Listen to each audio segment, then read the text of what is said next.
دعوت کی اہمیت ہے، دعوت کی ضرورت ہے، اور دعوت ہی کی اہمیت کو اللہ کے رسول صلی اللہ علیہ وسلم نے اجاگر کرتے ہوئے فرمایا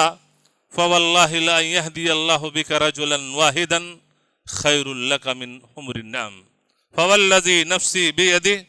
لَأَنْ يَهْدِيَ اللَّهُ بِكَ رَجُلًا وَاحِدًا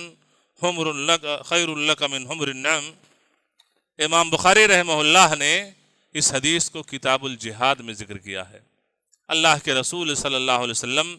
علی رضی اللہ تعالیٰ عنہ کو مخاطب کر کے فرما رہے ہیں، گرچہ آپ نے اس وقت علی رضی اللہ تعالیٰ عنہ کو ایک خاص مناسبت سے مخاطب فرمایا تھا، لیکن یہ حکم قیامت تک کے لیے تمام داعیوں کے لیے ہے۔ اگر اس کی ہاتھ پر کسی ایک انسان کو ہدایت مل جائے، کہا جس رب کے ہاتھ میں میری جان ہے،